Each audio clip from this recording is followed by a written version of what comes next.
Hello, how's it going? Welcome back to F1 Manager and the brand new game. This is F1 Manager 2024. I'm Joe, if you are new around here, or Captain Goodspeed, and this is the start of our Lotus F1 Team Road to Glory. Over the last week, I did run votes on the channel from all different eras of bringing historic or potentially future or fantasy teams to the channel, but you guys voted decisively for Lotus F1 to return to the grid. So yes, I'm really excited to get into it. If you guys do enjoy, make sure you leave a big thumbs up down below. It'd be fantastic to hit 200 likes on this first episode. And you can see later today, you will see my other series, which will be the Ferrari series, Ferrari Return to Glory series, which we will be doing on the side of this, because this is going to be a full-on, absolute full basics career mode to start off with. This will take a while to get competitive, so if you want to see that instant gratification, then check out the Ferrari series. But yeah, really can't wait. F1 Manager always does very, very well on the channel. It's one of my favorite games to play during the yearly cycle on this channel. So yes, leave a like if you enjoy. And, well, without further ado, let's get ourselves into create a team. But first, well, why don't you check out this series trailer? It's official. Lotus F1 Team are returning to the grid for F1 Manager 2024. It's all gone horribly wrong for the Alpine team since that social media post announcing Oscar Piastri in summer 2022. The Enstone team are tipped to have one of their worst seasons ever in 2024 after a string of poor decisions. They've also announced that disgraced F1 boss Flavio Briatore is to rejoin the team in an advisory role, reportedly causing uproar and infighting within the Alpine camp. That has led to some of the Enstone masterminds forming a breakaway team and bringing back the Lotus name with a brand new factory, their own chassis and their own identity. Some familiar faces from the rich history of the Enstone team and some fresh faces will look to steadily move up the grid, overtake Alpine and return to championship glory. Former Renault driver Nico Hülkenberg has agreed to lead the driving lineup and will be joined by long-touted Alpine prospect Mick Schumacher. Four-time world champion Alain Prost will join the team in an advisory role, while former Renault driver Giancarlo Fisichella will be the head of race engineering. Dirk de Beer has made the move to become their head of aerodynamics, while the big shock is that James Allison is set to leave Mercedes to take up the role of technical director. With some big names attaching their name to the project, the pressure is on to return Lotus, a team with 7 constructors titles and 6 drivers world championships, to glory. Well, I hope you enjoyed that little taster of what's to come in F1 Manager 2024. You can see my ugly mug's gone now, so that means it's time to get serious. Let's get into create a team. Formula One, a new season and a new dawn as a brand new team lines up on the grid. That means an even harder challenge to secure that coveted championship silverware, as the on-track action is turned right up to 11. We're ready for excitement ahead as the teams return to the drawing board in the battle to end Red Bull's dominance. They'll need to balance their aspirations for high performance with the risk of pushing too far and inviting catastrophic failures out on the track. With many drivers on the last year of their contracts, team principals will need to ensure that they're kept in the right mindset across the whole season, as well as managing sponsor demands and protecting their most valuable assets from the prying eyes of their rivals. As a new competitor enters the fray, anything is possible. This is Formula One. Okay, enough to get the hairs on the back of your neck to stand up, isn't it? Well, it would be if it was Ben Edwards anyway. But yes, our team name, we are going to go back to the Lotus F1 team name. And, of course, you know, the Lotus name reappeared in F1 2010 to 2011. under Tony Fernandez. 2011 then Renault got renamed Lotus, so we had 2 Lotus cars or Lotus teams on the grid in 2011. And they kept going Lotus Renault until 2015, and they eventually had the Mercedes engine, I believe, in 2015, and then went back to the Renault team 2016 to 2020 before moving on to Alpine. So yeah, it's going to be interesting. Live the definitive Formula 1 fantasy and create your own team. Well, we're not going to do that, although I think we probably, yeah, we can freely choose all of those. I think if you pick these, then you have to be sort of consigned to those bits and pieces. So we are going to set up a team from complete scratch. Now, we are going to be a team with no money, no facilities. You can edit those, I think. Although I'm not entirely sure what all these things do. Oops, hang on, let's go back. Can I? Yeah, I can't. I can maybe make that one worse and then that one better, for instance. Yeah, design center is probably okay. That's fine. Our car performance is going to be 0 as well. So we are going to be completely starting from scratch here. This is going to be an absolute start from the bottom, return to glory type series, or road to glory type series.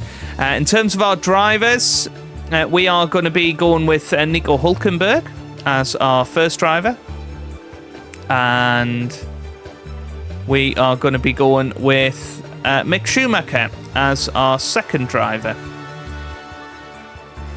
just to have that little bit of Formula 1 experience in there. Of course, the Lotus name attracting those types of names to the project. In terms of our technical chief, we are going to be going for James Allison, if I can find him. Can I find him? Is he in there? Ah, he's not even in there. Well, where is he? Why can't I pick him? That's really bizarre. Yeah. No idea. Can I not even get Dirk de Beer? It must randomly generate every single time that the different drivers you can pick. Okay, so after many times trying to randomize the staff so that I got a combination of Allison and Dirk de Beer, it just didn't happen. So Dirk de Beer is going to be the one that we have replaced. We've replaced him with a similar rated but randomly generated character in Fabian Abel. He is Bob Bell's long lost grandson. Magda Vasil comes in as our sporting director, and our 2 race engineers are going to be Gary Gannon, who of course is Nico Hülkenberg's race engineer, and before that he was Mick Schumacher's race engineer, and Gaetan Diego comes in from Williams, just to sort of keep the balance of the team. We've got some big names in there, and we've got some fresh faces. Dirk de Beer, unfortunately, we didn't make the move. That's fell through. That's just media speculation for you. Getting it wrong. But yes, let's move on to the powertrain selection. Now, of course, power-wise, you know, Ferrari are going to be the best out there, but we're not going to go for Ferrari or Honda. We are going to go for... because this is a sort of end stone breakaway. It makes sense that we're going to start off our life with Renault. We are going to be the Lotus Renault team. We've got no power. It's going to be absolutely awful, the car at the start. But we need to have some handicaps in there, don't we, of how it's going to go. So that's where we are starting. Now we're at the brand, or the team branding, so I'm going to speed up this part of the video so that you can watch it all happen very quickly, sort of within a minute and a half, rather than watch me painfully going through it. But we are going to pick our team colours first of all, and certainly for season 1 we are going to go with the black and gold team colours, so hopefully you will enjoy that. Let's find some nice gold colour. That looks pretty good. It's quite orangey. But I think that's kind of what we want.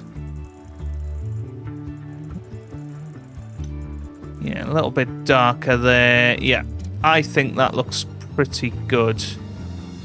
So that's going to be our primary. Although, I think we probably want our primary colour to be black, don't we? So let's scrap that. Primary colour black. We are going to have a little bit of green in there as well. Have those really true Lotus colours in there. Yeah, that looks good. And then I'm going to go for the gold colour here.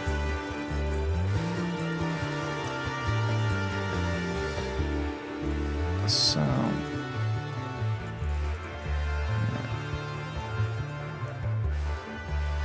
it's not really the gold we're looking for. Let me find a good gold. There we go. I think we've got our three colours. So it's, of course, black, gold, so 51, 174 if you want to recreate, and then 143, 123 for our green colour. I'm pretty happy with that. We're going to save those colours to our palette so that we've got them going forward. That all looks good. Right, let's head back, and now let's get into some of our livery designs.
Okay then, there we are. We are ready now with our driver liveries, car liveries, and our team logo. I'm pretty happy with all of that, so we're going to move forward now. I'll put in my information. So CaptainGoodspeed, of course, is going to be our name. We are an experienced manager, so whoops. So that is exactly what we are going to go for in the game. Car development, we're going to go for hard. Race strategy, we're going to go for hard as well. Everything is going to remain on hard. So let's get ourselves into the action with Lotus F1. Just double check everything is spelt correctly, because we can't change this. Let's go in. Really can't wait to get into it all. Thank you for bearing with us so far. And there you go, crank it up to 11. This is really, really exciting. I'm so excited for all of this. You can see our team there. We've got Hulkenberg and we've got Mick Schumacher. There's our first day. Unfortunately, the game did crash. I don't know if you've seen that in the in the sort of video there. It was all going very quickly. So we have got James Allison in there, but we've got Elizabeth Avery instead of Bob Bell's long lost grandson, and we've got Willie Meyer in there. Now, of course, one of our first priorities will be to try and lure Dirk de Beer into the team, so we could propose a contract for next season for him to be joining. We're gonna give him a 2-year contract, and we're gonna bump up his salary. And yeah, that's not 3 million. We certainly don't want to give him that. We want to try and give him the minimum we can.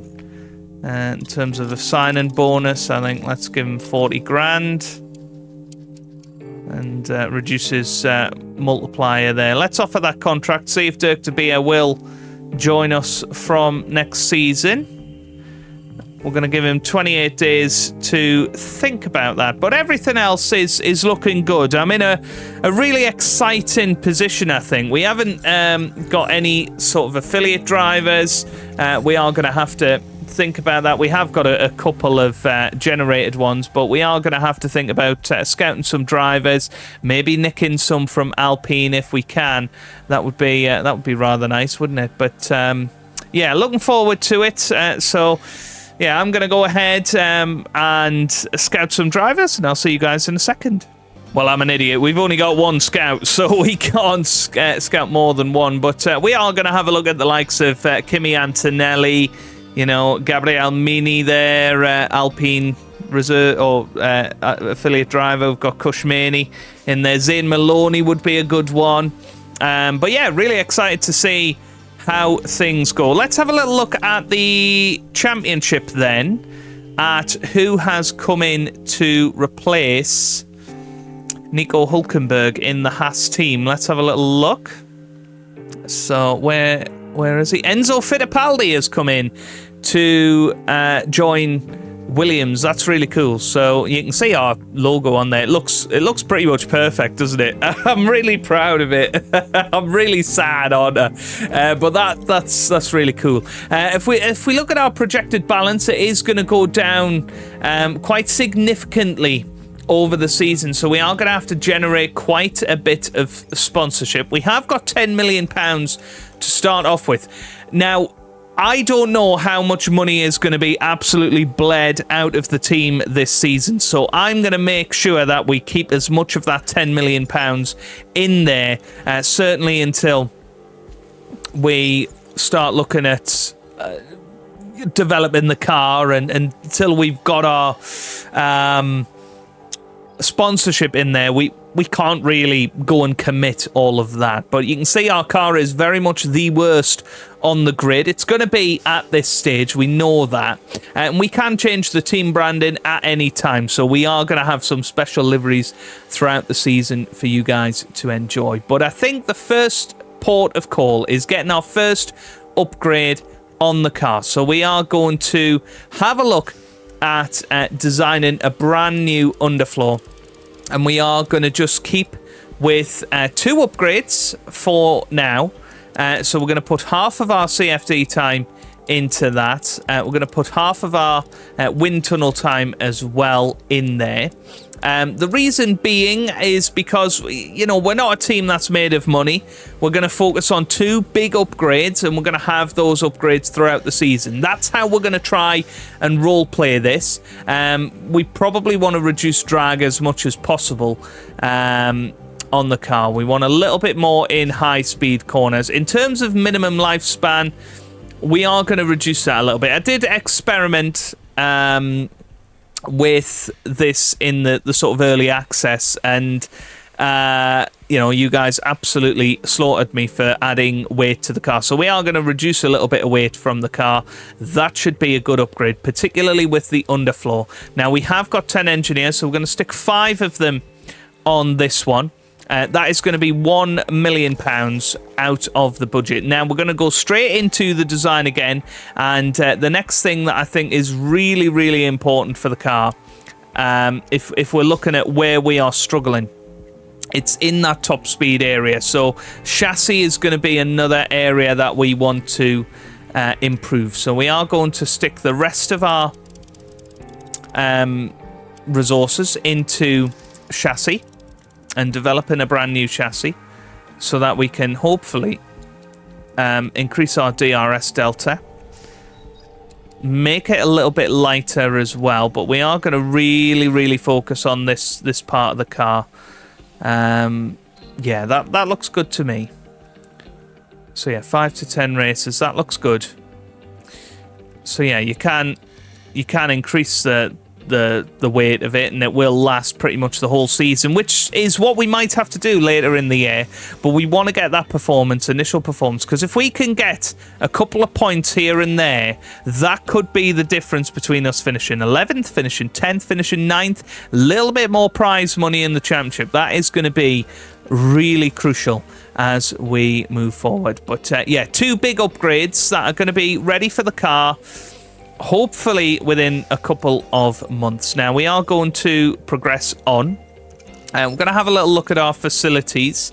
So you can see we've got a 1-star factory. The design center is probably the most important part for us at the moment. We need to design good parts for our car with, you know, little effort. We haven't got a team hub yet. We haven't got a race simulator, and lots of the operations are not there. So we don't have a hospitality area. We don't have a helipad, tour center, memorabilia room. We are a brand new team. We have been started up from the very bottom, even though we've got some of those big names of yesteryear. You know, some of them have taken the plunge and are giving us their time, you know, and I think that's really important. Now, Nico Hulkenberg, his contract does expire at the end of the season. It might be important to try and get him renewed. He's not interested at the minute because he's just started, so we need to make sure that he is in a place where he wants to accept an offer, and hopefully very, very soon. So let's progress forward then to our first sponsorship negotiation. That is going to be crucial for us to get some investment in the team, initial investment, and make sure that we are surviving beyond this season. That is going to be the real key. Dirk de Beer, definitely interested in joining. You know, it's just whether he will join us from next season. I'm assuming all of our staff are also on 1-year contracts. Yeah, so everybody seems to be on a 1-year contract except Willie Meyer. Don't know about the engineer team.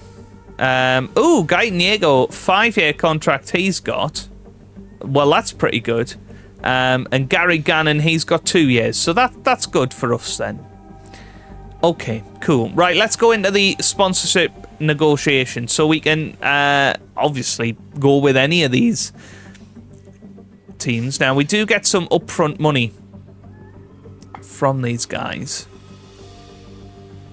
I'm thinking this 2-star one here is going to be the one. So we're going to get 16 million upfront, 9 million for engagements, and 13.5 million for race day. So I think we are going to go with Arcoa. Is it Arcoa? Let's click that. That's fine. And then, so they're our primary sponsor. And now we've got some optional sponsors to put in there. So we can put Serpent in there. We cannot put any others. So that is it. We've got £46 million on our cost cap, on our total funding. So that's what we're going to go for.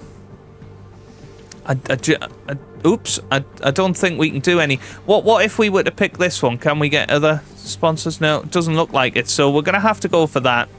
And yeah, as you can see, we haven't got the ability to attract any other sponsors. So yeah, that's pretty annoying. Now, what we can do is add in some of our sponsor decals onto the car. So I'm going to go ahead and do that, and I'll see you guys in a second. Well, annoyingly, it seems like the sponsor decals are a little bit glitched at the moment, so I'm not gonna put any on. So we're just gonna have a beautifully clean car for the first couple of races. We know that we've got some sponsors, that's all good. But let's continue on. Our sponsor plan will allow us to get a little bit more money, I think, or at least it should guarantee certain amounts of money. We are going to do the F1 in schools events, try and do that as much as possible. I think that's always a good one to try and get in there.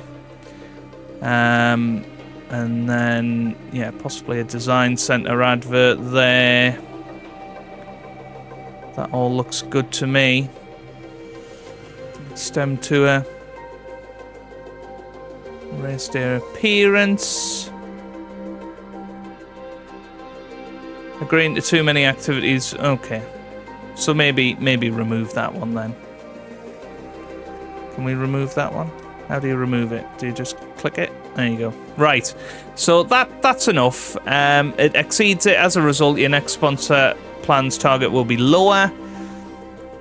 Agreeing to too many activities. Yeah, that's all fine. So we'll continue that sponsor plan. That gives us another 1.13 million. Let's just have a little look at the finances then. So our starting balance is 78 million.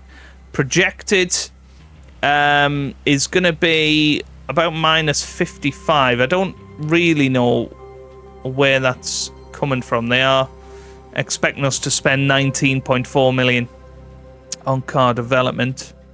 But yeah, we'll see. We'll see how that goes. Hopefully, we will be in a good position. So let's push forward then. Obviously, our pre-season test results are not going to be great. They are not going to be at the level that we are wanting at the moment. We are going to be very, very slow this weekend. It's going to be about survival, really, and trying to make sure that we're in as positive a position as possible. And you know, try and finish 11th if we can. But yeah, we need to choose a race target to get some rewards. So we're going to keep it nice and simple this weekend. We're going to stick with 21st for Nico Hülkenberg and 21st for Mick Schumacher. But let's get into it then. Our very first race with Lotus F1. F1 is back, ladies and gentlemen, and the grid is set to grow. A new season is upon us as Formula One returns to the Middle East, ready to kick things off here in Bahrain. But change is afoot. The paddock has grown, the grid extended. Yes, that's right, 11 teams, 22 drivers, and the hottest competition motorsport has to offer. Will beginner's luck play a part this weekend? There's a new driver at the wheel for Haas. Let's see what the weekend has in store. Okay then, let's get ourselves into the weekend. Of course, we have the opportunity to go into practice, hopefully get the setup as good as possible. But I'll see you guys for our very first qualifying session. Or I'll show you some of practice, but I'll go ahead and set up the car, and I'll see you guys for our first laps in Lotus F1. That's green now. Green now. Okay, here we are then. And it's going to be our lead driver, Nico Hülkenberg, who is going to step out first. I'm noticing that gold is probably a little bit too yellow, so that's something that we could alter. The one on the car is pretty decent. I like the look of that. Yep, loud and clear. There you go. Try to get some brake temp before you start the lap. It'll be nice once we get some sponsors on the car. But yeah, they were coming out as like stripes on the car. Not really sure why. But yeah, we're going to send them out on a 20-lap run just to get some mileage into the car. But yeah, it's lovely seeing that Lotus F1 Team logo back in F1. And radio check. Copy for radio check. Radio check learning clear. And I'll see the Schumacher name back in F1 as well. And, well, we'll let Nico Hülkenberg take you on a lap of this Bahrain International Circuit. So here we go then. Let's ride on board with Nico Hülkenberg. And what sort of time are we going to manage to put in? You know, realistically, we are going to be 21st and 22nd for the first few weekends until we get those upgrades in and on the car and find some improvements. It is going to be a real tough time. But with somebody of the quality of Nico Hülkenberg, you'd hope he would extract anything that he possibly can out of it.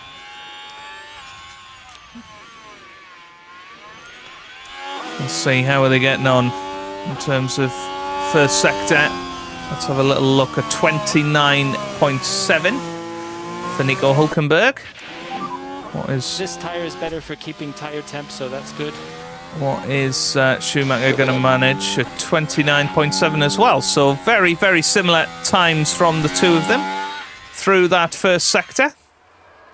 This is a new camera angle for this year, by the way, the sort of helicopter chase cam. But in addition to that, you have the onboard camera. You've got the rear wing camera, sort of offsets And a good window. on board. And you got the front wing cam and one of my favourites in the game, visor cam. But Nico Hülkenberg over the line first, 2.4 seconds off Yuki Tsunoda. It looks like we are going to be sort of a 2010 style team, I reckon, in this first season. Obviously, we've had a week to try and find some performance. We've got no sponsors on the car. It's just a very basic car at the moment. There goes Mick Schumacher over the line then. And he goes above his teammate by 0.4 of a second. Very, very interesting. Right, I will see you guys for qualifying unless something rather exciting happens. I'll probably check in with you at the end of practice to let you know what the true performance of the car is. You know what? I think some fairly positive signs after free practice 1. You know, we went out there on the medium tyres and lapped pretty decently with Nico Hülkenberg on heavy fuel loads. So, you know, we might not be quite as far off the pace as we expect. I suppose the worrying thing is Pierre Gasly 0.7 ahead of us on the same tyre in that Alpine. Mick Schumacher a long way off, but he didn't really do any runs on shorter fuel. So let's keep tuning the setup and see how we get on for qualifying. Okay, so here we are then at the end of FP3, and you can see we are still very slow, but we are pretty much at the same pace of the Alpines, which is fantastic for the story of this series, and you know, the all of the rivalry that we're going to have with Alpine this season. And maybe it is the Renault engine that is holding us back. We have managed to set up the car quite nicely. We've got good setups going into qualifying. Of course, we're not going to get through Q1. We pretty much know that. So it's going to be an extended test session for us and seeing, well, what can we do? Let's find out. So it's going to be Mick Schumacher that's going to head out first. We're going to send out Nico Hülkenberg just behind him to try and get that distant tow and improve our straight line speed ever so slightly. But I'm excited to see what we can pull off here. It's going to be Mick Schumacher that, of course, has our first flying lap ever. And let's see if Nico Hülkenberg can better it. So here we go then, around Bahrain. Can we pull it off? Can we go and get ourselves 20th position? That would be a huge success. If we could not have both rows on the back row of the grid, that would be absolutely fabulous. So Mick Schumacher come through the first sector. It's a 28.0, 27.8 I think, or 27.7 for Hülkenberg. So 0.2 quicker in that first sector. That's exactly what we're looking for from this lap. Hülkenberg getting a little bit of a tow and building that confidence up to the maximum. We're going to have to use everything at our disposal. A 41.6 middle sector, so 0.3 quicker than Mick Schumacher in that middle sector. Mick Schumacher's coming around the final corner now. This looks like a pretty good lap from Nico Hülkenberg, to be honest, certainly compared to his teammate. His teammate goes over the line with a 1:33.7. Hülkenberg goes quickest with a 1:33.0. That is decent. But we are about 3 seconds off the pace of Lando Norris.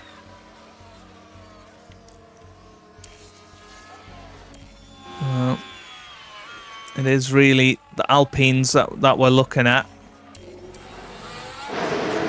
Both our guys are in. Right, okay, so now what we're going to do is send them out on scrub tyres. Did find in the early access our scrub tyres were perhaps a little bit better. We're going to send out Nico kind of on his own. Schumacher a little bit behind him. And see if we can improve at all there. But really, it's Pierre Gasly that we need to keep an eye on. What sort of sector times is he putting in there? Let's have a little look, Gasly. 27.5 first sector. So he is looking quicker. Here's Gasly. And here he comes then up to the line. Where's he going to go? Gasly splits the two cars. He is behind Nico Hülkenberg, though, so that is a very good lap time from Nico Hülkenberg. Esteban Ocon is going to be over the line next. Where's he going to go? He goes above Gasly, but again, behind Nico Hülkenberg. So that is a huge result for us if we can hang on to that. Let's see if Hülkenberg can go any quicker through the first sector. Doesn't look like it. Schumacher doesn't go quicker either. Is it a lot slower? 27.9. Yeah, it's a couple of tenths slower. Schumacher's pretty much matched what he did in his first sector. Let's see what Hülkenberg can pull off in this middle sector. It's coming through now, and it is once again a little bit slower. So I'm thinking let's call Hülkenberg in. Schumacher definitely going a little bit quicker. Is going to get a little bit of a tow from his teammate as he heads up to the line then. Here comes Mick Schumacher. And it's a 33.6, which is a little bit better. 2 tenths quicker for Mick Schumacher. But the experiment didn't really work with Hülkenberg. I think we can send him straight back out there. We might be able to get one final run out of it.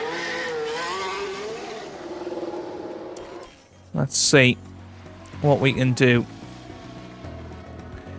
Well, Schumacher, I think we're just going to have to wait for the final run. He's not going to get an extra run. But he did improve slightly, which is good. It's what we want to see. So Hülkenberg now, hopefully, going to get some more time. 27.5 first sector. That's pretty good from Hülkenberg. And yep, a 41.5 middle sector. So this is looking good for Nico Hülkenberg as he heads up to the line now. Can it be another personal best final sector? It is. It's a 32.8. That's really decent. That puts him up to P17 now, and actually only a tenth of a second from getting himself through here, which is unbelievable. And we're going to get him in. Going to send Schumacher out there now. And will Hülkenberg get another run at this? It's going to be pretty tight.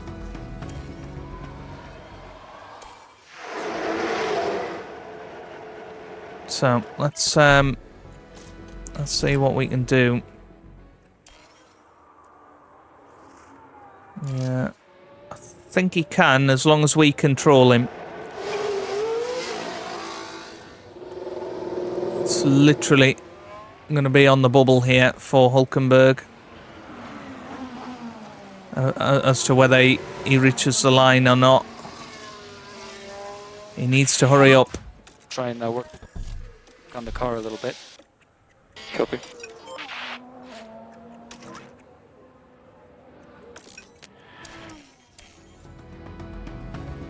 Now, Mick Schumacher will keep an eye on his sector times, but we're trying to get Hülkenberg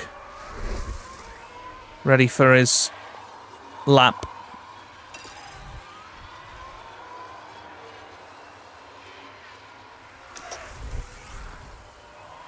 Hülkenberg is, I think, gonna make it just by the skin of his teeth. He's gonna make this as Ocon goes slightly quicker, so Hülkenberg has another chance here. Let's see if he can do it. He's just reached the checkered flag. Schumacher goes quicker in the first sector than he's managed before. We need to find 0.3 of a second with Hulkenberg to do the impossible and get through to Q2. That would be absolutely incredible if he managed it. Now, yeah, Schumacher a little bit slower than what we were expecting there. Yeah, Hulkenberg a couple of tenths slower than what he's managed in the past. Bottas goes over the line. He is safe for now. There goes Schumacher over the line. Is it an improvement? No. So Schumacher is going to be the last car on the grid. Just didn't quite hook it up today, did he? Unfortunately for him. But Zhou Guanyu has crossed the line. He is not going to do any better. Gasly's the only one to keep an eye on. Let's have a look at sector times. Gasly improved in the first sector, but not in the final. I think Gasly is coming over the line. Yep. Oh, he's just a tenth behind Nico Hulkenberg. Hulkenberg not improving here, but we might as well try and keep it going and see if he can pull out a miracle final sector. I don't think it's going to happen though, but what a performance from Nico Hulkenberg. The return to the grid for Lotus F1 Team sees us qualify 19th and 22nd. We will certainly settle for that.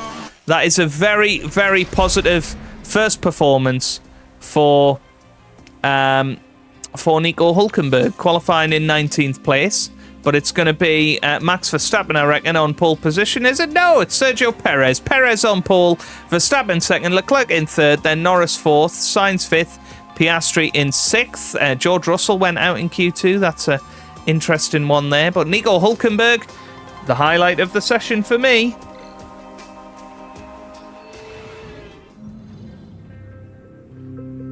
Here in Sakir, the floodlights are on, and it's nearly time for 57 laps around the Bahrain International Circuit. Bahrain has seen some of the most dramatic races in F1, like Sergio Perez's incredible 2020 victory, surging ahead from being last on the opening lap. The Bahrain International Circuit is a challenging track, and the cars routinely have to brake from high gear to low to take the narrow turns. With the need for downhill braking, the risk of locking up is one drivers will need to manage. It's all about focus and balance to get victory here. Race day has arrived, and the time has almost come for these drivers to fight it out, wheel to wheel. Well, there it is then. Let's see how we get on in the Grand Prix. I think Hulkenberg, we're going to go with a conventional strategy for him. Maybe a bit more of an aggressive strategy than what you'd normally expect. Try and extend those soft tyre stints a little bit longer. But yeah, maybe it's not worth it.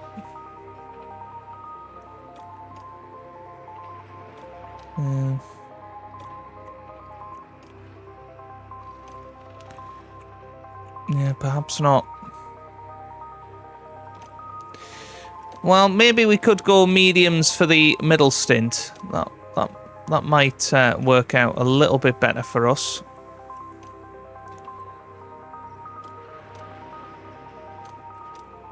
And then have those soft tyres towards the end. That might work out quite nicely.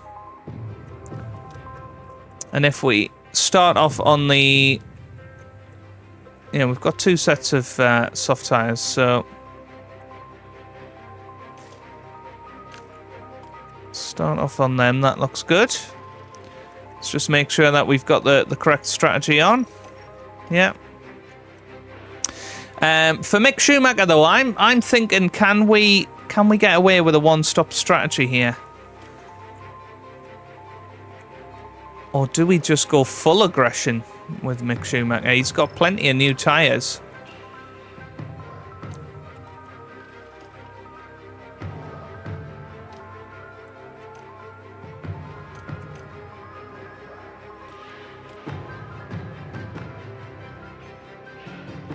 Maybe. You know what? I started that thought process thinking I was going to put Mick Schumacher on a one-stopper. We're not going to do that, though. We are going to put Mick Schumacher on the most aggressive strategy that we can.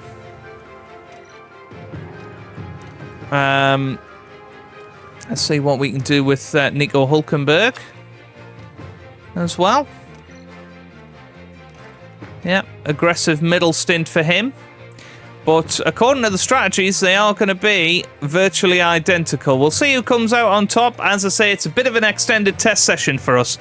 We're not expecting much to come out of this, but let's get into it.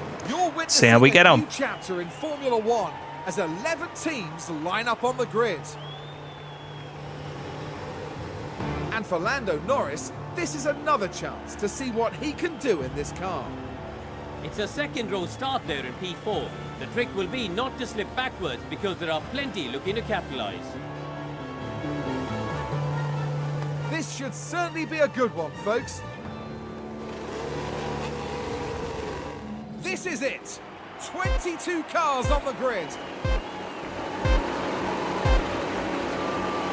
And it's lights out. Well, lights out, away we go. Let's keep an eye on Nico Hülkenberg. He's going to be aggressive at the start of this race, as is Mick Schumacher. It's going to be a real challenge for Nico Hülkenberg and Schumacher, as we're going very, very slow into turn one. No real reason why, but annoyingly, we could have possibly had Ocon there. Oh, we did have a little look briefly. But yeah, most drivers have gone for the soft tyres. Interesting to see how Emerson Fittipaldi does this season. But yeah, Nico Hülkenberg is desperately trying to pass Zhou Guanyu. Esteban Ocon, sorry. Schumacher right behind Zhou Guanyu. Now for Hülkenberg, he is going to have to stay within that DRS range of Ocon to try and join a DRS train, if you like.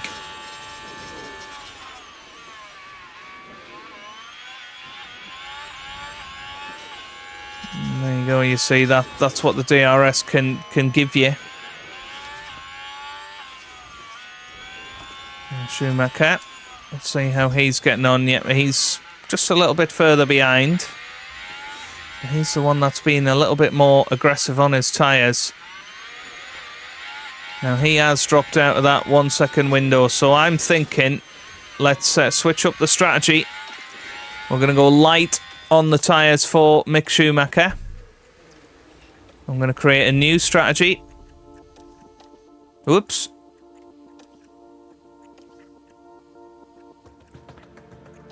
I'm going to come in. I'm going to put on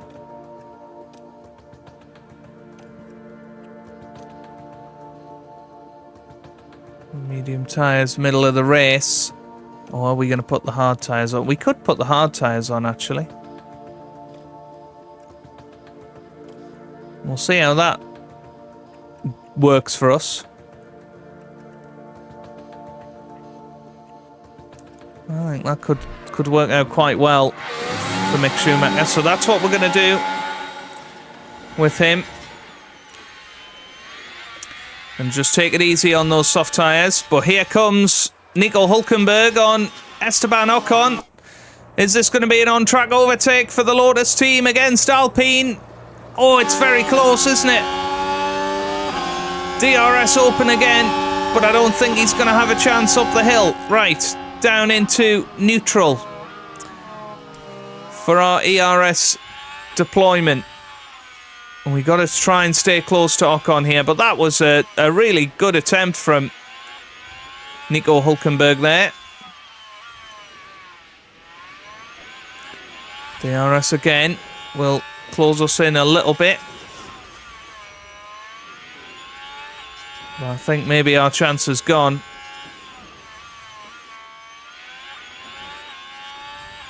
As we drop out of that 1 second window. Yeah. And, well, we've got Zhou Guan Yu and Gasly breathing down our necks here. And okay, our 1 lap pace might be good enough at times. But it looks like our race pace is leaving a lot to be desired here. But we know that the AI are very aggressive on their tyres early on. And maybe we have to join them in that.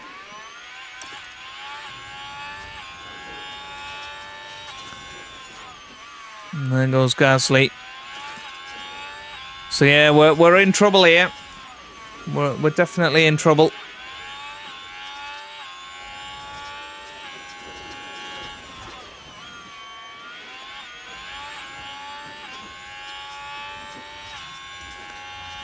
Ocon's looking like the slow one at the moment. That was a bit dicey for Gasly there. Let's just have a little look at our first sector time. Is there going to be any improvement? No. Even though we're being aggressive. You can see we have definitely closed up that gap. See those cars in front. And Schumacher doing his best to stay with the action, but it's not really happening. I'm trying desperately to get Hülkenberg back into that DRS range.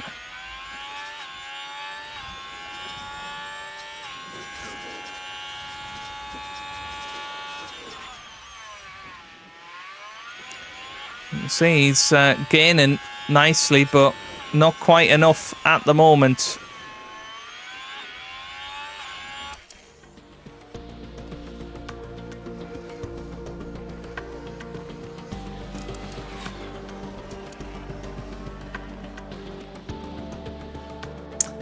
Yeah, I think being aggressive with the tyres is the way to go. It's what the AI are doing.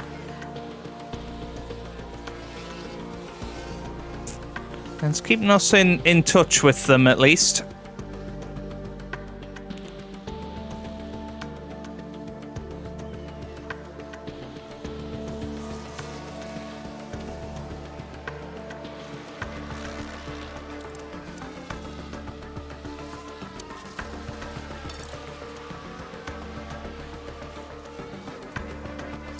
And then we're going to have to think about when to come into the pits. But I think an extra pit stop is going to be required.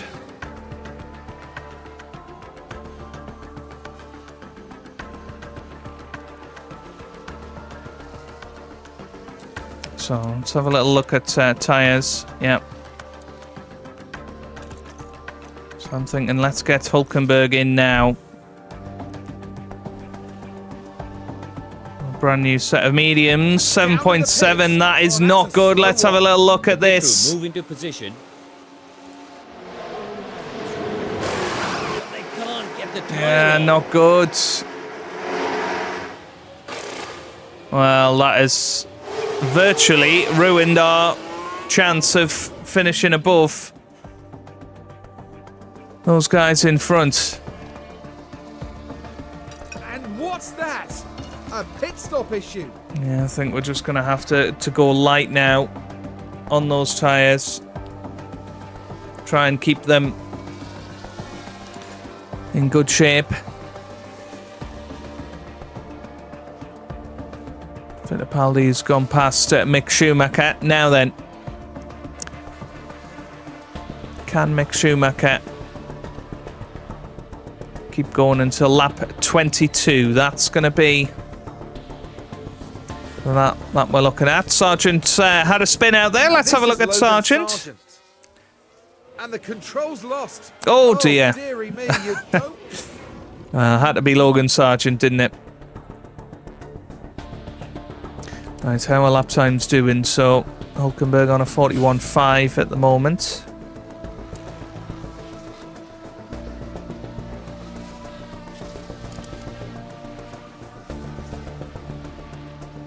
Just trying to look after those tyres.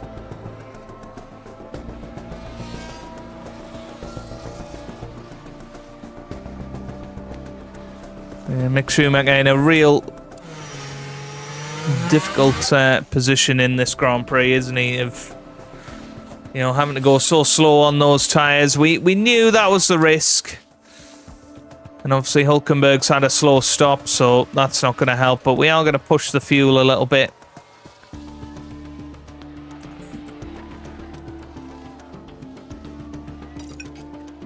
Up the aggression again. Just try and prolong this stint. But we are going to get lapped probably multiple times today. And it is going to be a long journey. We know that. We're not silly. You know, our car performance is... you know, it's not much worse than Alpine's, but probably half a second a lap. And it is going to take us a few upgrades to get there.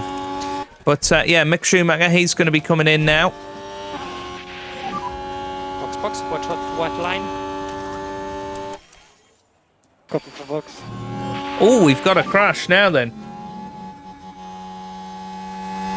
And it's the two Alpine cars, Ocon and Gasly, yeah. So Gasly's now got a broken front wing. So that could be a real opportunity for, well, both of our drivers, really. To get past one or both of them. And it is a time penalty of 5 seconds for Ocon. For Gasly, sorry. So, can Hülkenberg close up on those guys? Right, let's see. Can we have a better pit stop for Mick Schumacher? No, we can't. The front wheel will not come off. It's an 8.7 pit stop for Mick Schumacher. That is not good at all.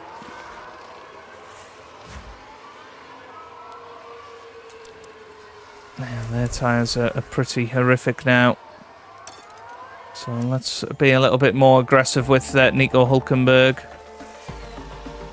Can he start closing in Gasly and Ocon?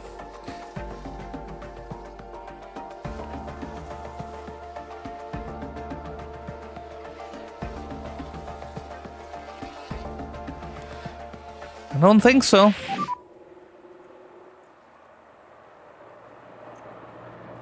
Focus on your tires.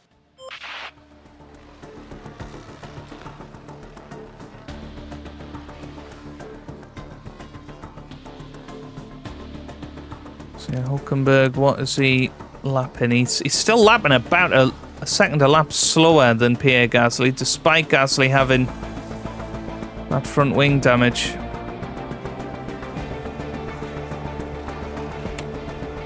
Right then.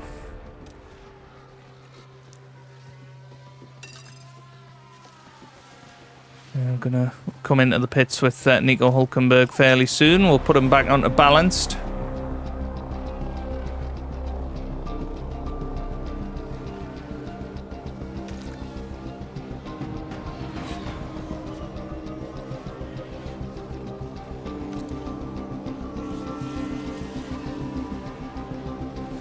It's got about 20 seconds on Gasly, which is pretty good.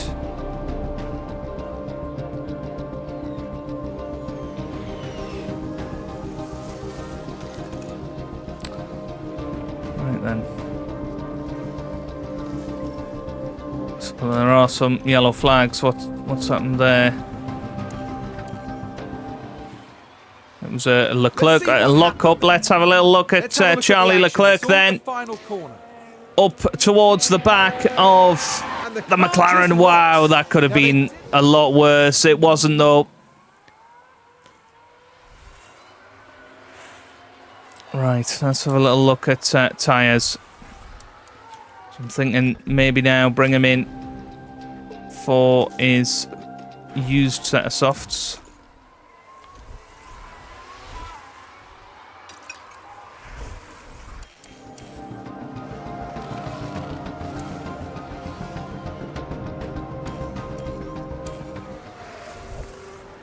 has been catching up to Ocon. Flag. Bit late. So into the pit lane we go. Can we have a better pit stop this time? Please? There's Ocon in. They are changing his front wing. So if we get a perfect pit stop here, we've got a chance. No, front tyre's not going again. Sorry, man. Yeah, really bad pit stops. And that could be very costly through the season. So we now know that we have to focus on that.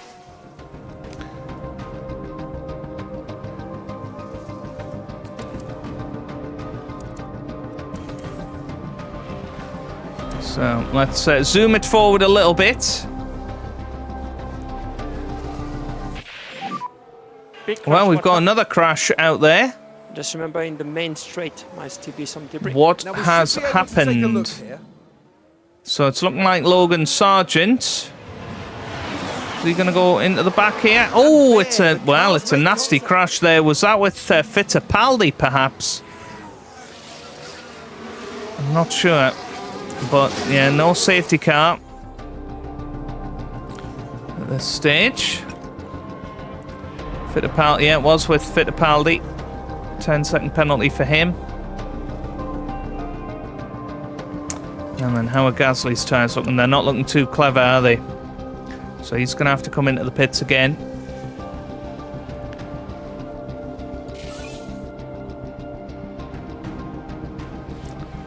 Well, Hulkenberg's done a decent job. You know, he's lapping okay here.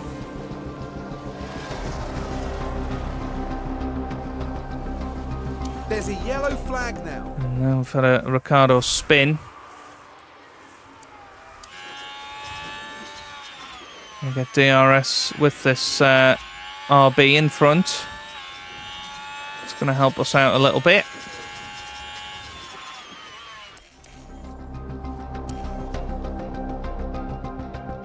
And that's Daniel Ricciardo, who's in 12th position. Now then, two Alpines battling it out again. So where are we up to in terms of the gap? So 8 seconds is currently the gap. Oh, it looks like a pit stop issue. So I'm thinking let's bring in Hulkenberg fairly soon.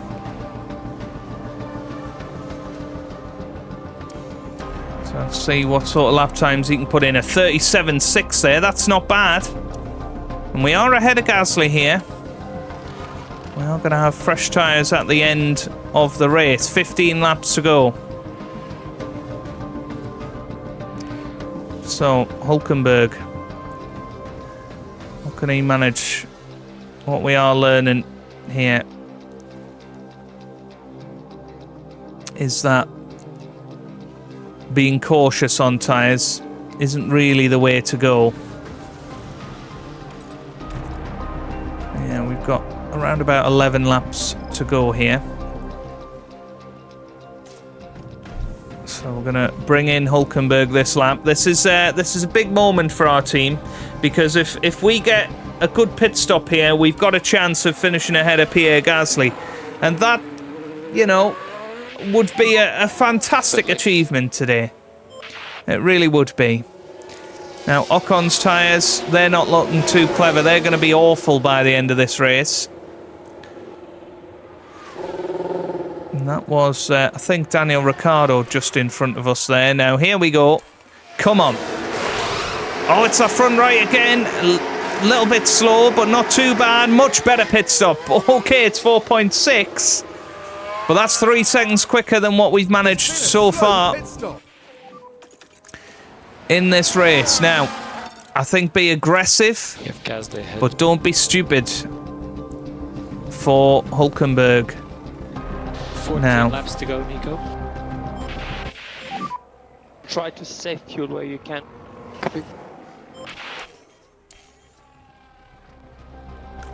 So yeah, being aggressive on the tyres, that's That's the way to get speed in this game. Let's have a little look at our lap time. And, well, we are closing in on Gasly here. 3 seconds quicker on that lap. Right, okay, here we go. You can see Gasly not too far in front. This is a real opportunity now to get past him. We are 1.3 seconds behind. Gasly's going to have DRS on this lap. He's following one of the Haas cars.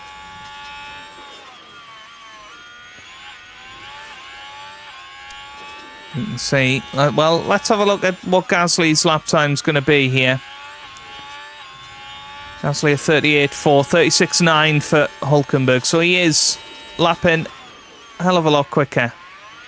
But the problem is Gasly is just hanging on to the back of that Haas car and getting that little dose of DRS.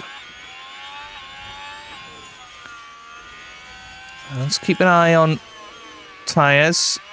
As long as we've got better tyres, I think we're in a fine position. And we are 2 laps down, so we're okay at the moment. Let's give Mick Schumacher a little bit of license to push. But now we're within 1 second then of Pierre Gasly. Of course, he is in a bit of a damaged Alpine, but this is going to be a very sweet moment for Nico Hulkenberg, I think. DRS open, and he is through. So there we go with Nico. He is through on Pierre Gasly, and that is a big moment for us to hopefully finish ahead of the Alpine come the end of this race. We are going to use the ERS to try and pull away from him here. And, well, we've got 17 seconds to make up on Esteban Ocon. That is probably not going to happen, but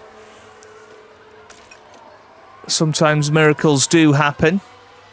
We've got much better soft tyres than him. And, well, if we can stay with this Haas car,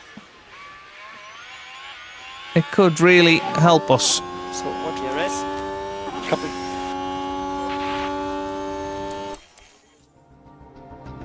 So that's exactly what we're going to try and do. Stay within DRS range of the Haas. I'm sort of getting dragged along here, but yeah, Ocon will have to really capitulate, I think. Which might happen is tyres are getting worse and worse here. We're now just 10 seconds behind. There's 4 laps to go here.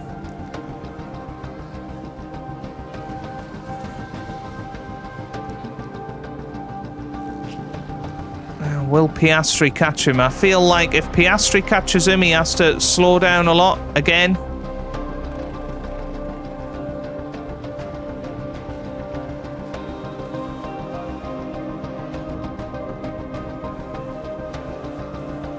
Eight seconds. It's not ideal, but we are going to go full-on aggression now for the last couple of laps.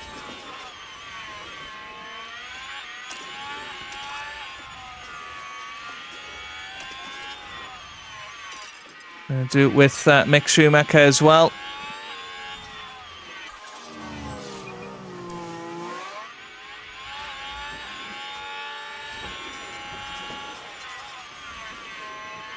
Yeah, this Williams is just in the way of us, unfortunately. No more overtake. Yep.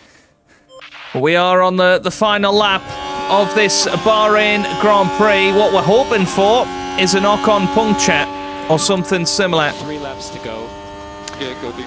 But Nico Hulkenberg looks like he's going to finish in 20th today. And I really do think that is a massive achievement for us. All driving and management, very good.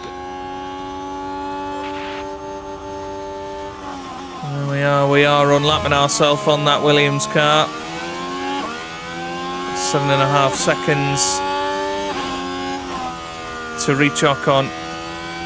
It's not going to happen. It's going to be Max Verstappen that comes over the line. He's going to win this Grand Prix. Very good result for him and Red Bull. Sainz comes over the line in second after a last lap overtake on Charles Leclerc. Here comes Norris. He's over the line in fourth. Perez comes round the final corner. He's going to finish fifth despite starting on pole position. He's coming around the final corner now. Piastri comes across. He's going to finish in sixth place. Then Alonso, Tsunoda, Stroll, Russell finishes ahead of Lewis Hamilton. Ricciardo finishes in 12th there. And well, Nico Hülkenberg, we're waiting for him to come round now. Mick Schumacher has taken the flag. It wasn't a great day for him, to be honest with you. But here comes Nico Hülkenberg. He's going to finish in 20th place. 11 seconds ahead of Pierre Gasly in the Alpine. Okay, it was a wounded animal, but at times it looked like we might finish ahead of both Alpines. I think that is a successful result on race day one, finishing ahead of another car. Once we get some upgrades on this Lotus, we are going to be in a very decent position. Well played to Mick Schumacher. He finishes in 22nd. It was a tough day for him. We tried something different on the strategy, tried to gain him some time by not coming through the pits, but it just didn't really work for him. But I think what we've learned is be aggressive, use the tyres to their full, and just have fun out there. That is ultimately what we want to do. Probably go through the pits an extra time. A great drive today from Max hey, there's Max Verstappen in his invisible car there. What a well-deserved win that was. A few little glitches. Obviously, this is a pre-day one patch version of the game, and you might get those little niggles here and there.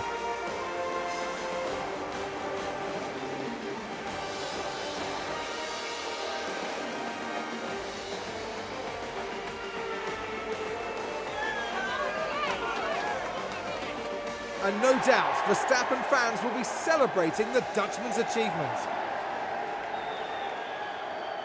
And that's win number 1 of the season, and it's sure to provide them with a real confidence boost. And we've certainly kicked things off in style here at the Bahrain Grand Prix.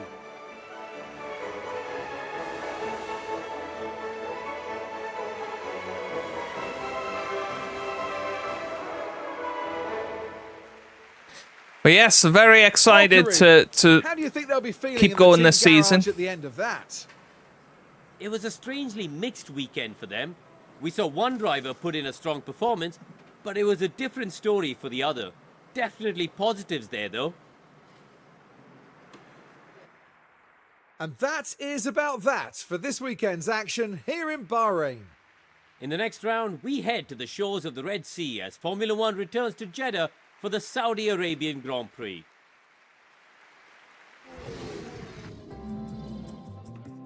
Well, there you go then. Max Verstappen wins the first race of the season. Into the Drivers and Constructors Championships then. Obviously, we are going to be bottom of the pile, and that's probably where we're going to finish this season. But ultimately, you know, we do have the potential to maybe finish 10th, maybe finish 9th, if we can sneak a few points here and there. Obviously, we're going to have to hope for a bit of an attritional race where there's lots of retirements and that sort of thing. One thing that we do have to sort out is our pit stops, because we have lost, you know, cumulatively 12 seconds there in the pits today. And if we'd had a perfect day in the pit stops today, we would have finished ahead of Ocon, and that is the sort of thing that we need to make sure that we are on this week. You know, we need to be in a great position for that. £215,000 made in profit at that Grand Prix, and I think that is again going to be a key area for us, hitting our targets this season, making those little bits of money. But that is He's completely out of patience. Oh dear. Dirk de Beer does not want to join us. That's okay. We'll keep an eye on those things there. We'll obviously try and develop the drivers as much as we can throughout the season as well. But our season objective is to finish in 9th place. I don't think that that's going to happen. We might well find ourselves getting sacked. That would be an absolute disaster if that did happen. But, you know, we're going to go into the next Grand Prix in Saudi Arabia. We'll give it our best shot. You know, certainly in the preview version of the game, we had a bit of a better time in Saudi Arabia. So hopefully we can do that next time out. But yes, that is where we're going to leave it for today's episode. If you have enjoyed part 1 of this series, then make sure you give it a big thumbs up down below. A big thank you to Navigate and Frontier for the early review code of the game and being able to get as many videos out to you guys as early as possible. We will have the Ferrari episode out later today. We're going to be going with 2 episodes a day for the first couple of weeks of this release before settling down into daily F1 Manager content. So subscribe if you're new, leave a like if you haven't already, as I say, and thank you very, very much for watching, and I'll see you guys later. Goodbye.